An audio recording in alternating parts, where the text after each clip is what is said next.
Hello everyone, আসসালামু আলাইকুম। আশা করি যে যেখানে বসে ভিডিওটি দেখছেন সবাই ভালো আছেন, সুস্থ আছেন। নতুন আরও একটি রেসিপি নিয়ে হাজির হয়ে গেলাম। আজ আমি আপনাদের সাথে শেয়ার করছি রমজান এবং ঈদ স্পেশাল একটা রেসিপি। সেটা হচ্ছে গরম মশলা রেসিপি।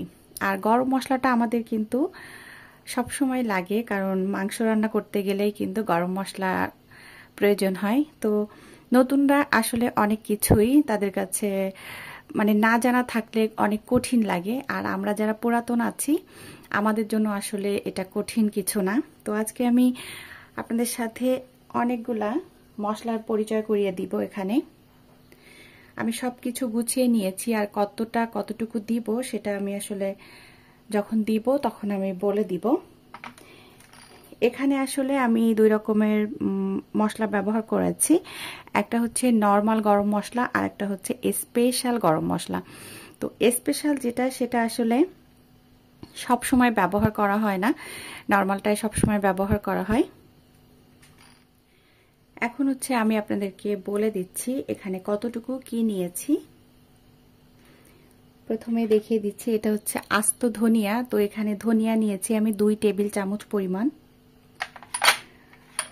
আস্ত জিরা নিয়েছি এখানে 2 টেবিল চামচ পরিমাণ।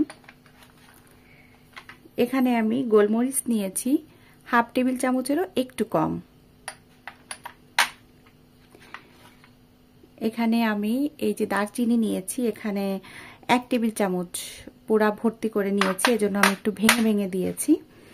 এখানে 4টা তেজপাতা নিয়েছি, আর তেজপাতাগুলোকে আমি হচ্ছে একটু মানে কুচি কুচি করে নিয়েছি সুবিধার জন্য। এখানে নিয়েছি হাফ টেবিল চামচ পরিমাণ লবঙ্গ, 1 টেবিল চামচ পরিমাণ এলাচ, 4টি শুকনা মরিচ। এই গেল হচ্ছে আমার যে নর্মাল মশলা, আমরা যে নর্মাল গরম মশলাগুলো ব্যবহার করে থাকি সেটা হচ্ছে এইগুলো কিন্তু সবার ঘরে থাকে এই মশলাগুলো। এখন আমি কিছু দেখাচ্ছি একটু স্পেশাল মশলা। এটা হচ্ছে জায়ত্রী, এটা হচ্ছে জায়ফল, এটা হচ্ছে কালো এলাচ, এটা হচ্ছে স্টার অ্যানিস, এটা হচ্ছে শাহি জিরা। তো আপনারা চাইলে যেটা করতে পারেন, এখানে যে 5টা আছে এই 5টা বাদ দিয়ে শুধুমাত্র এইগুলো দিয়েও করতে পারেন, আবার চাইলে এই পুরাটা দিয়ে আপনারা স্পেশাল মশলাটা তৈরি করতে পারেন। তো আমি এখন চুলায় চলে যাব। তো চুলায় যাওয়ার আগে যেটা করব, এখানে ভারী ভারী যে মশলাগুলো আছে প্রথমে এটা দিব, তারপর লবঙ্গ দিব, এগুলো দিয়ে আমি এখন হচ্ছে ভেজে নিব। প্রথমে দিয়ে দিয়েছি দারচিনি, তারপর দিয়ে দিচ্ছি লবঙ্গ, তারপর দিয়ে দিচ্ছি হচ্ছে গোলমরিচ। তো এইগুলো আমি প্রথমে দিয়েছি এজন্য কারণ এটা ভাজি করতে একটু সময়টা বেশি লাগে। আর এখন দিয়ে দিচ্ছি এলাচ। তো চুলার আঁচটা কমিয়ে রেখেই আমি আস্তে আস্তে এইগুলোকে ভাজি করে নিচ্ছি। এইগুলো যখন ভাজা হয়ে গিয়েছে এই 1 মিনিটের মতো, তারপর দিয়ে দিলাম তেজপাতা। এখন দিয়ে দিচ্ছি হচ্ছে শুকনা মরিচ, আর মরিচটা কিন্তু কালারের জন্য দিয়েছি। আর এখন দিচ্ছি ধনিয়া, আর এখন দিয়ে দিচ্ছি হচ্ছে জিরা। এখন সমস্ত মশলাগুলো আমি ভালো করে ভেজে নিব। আর এই পর্যায়ে আজকে আমি যে মশলাটা দেখাচ্ছি এটা হচ্ছে নর্মাল গরম মশলা, আর আমি কিন্তু স্পেশালটা দেখাইনি। স্পেশালটা আমি পরবর্তীতে দেখাবো, কারণ এই মশলাটাই আমাদের কিন্তু সব সময় লাগে। তো এখন হচ্ছে আমি ভালো করে ভেজে নিচ্ছি।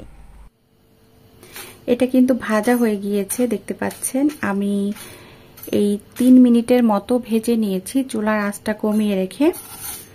আর এটা ভাজা হয়েছে কিভাবে বুঝবেন, এটা কিন্তু যখন এর মধ্যে একটা স্মেল বের হবে তখন বুঝতে পারবেন যে এটা ভাজা হয়ে গিয়েছে। আর এই পর্যায়ে হচ্ছে আমি চুলাটা অফ করে রাখবো। অফ করে রাখার পরে যেটা হবে, এই প্যানটা কিন্তু গরম আছে, এই গরম থেকে এটা আরো কিছুটা মানে মুচমুচা হবে আর কি।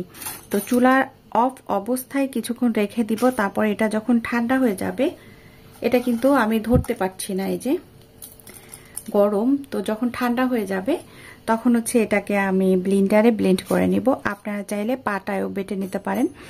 আর শুকনা মরিচগুলো দেওয়ার কারণ হচ্ছে যাতে করে মশলাটা কালো না দেখায় বেশি, এজন্য। তাই ছাড়া এই শুকনা মরিচের আর কোনো কাজ নেই এর ভিতরে। এ পর্যায়ে যখন ঠান্ডা হয়ে গিয়েছে তখন আমি ব্লেন্ডারে ব্লেন্ড করে নিচ্ছি।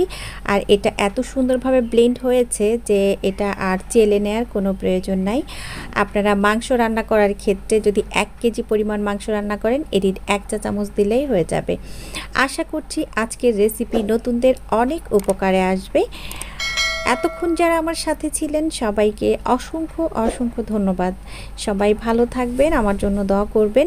আগামী রেসিপি দেখার আমন্ত্রণ জানিয়ে বিদায় নিচ্ছি। আল্লাহ হাফেজ। আসসালামু আলাইকুম।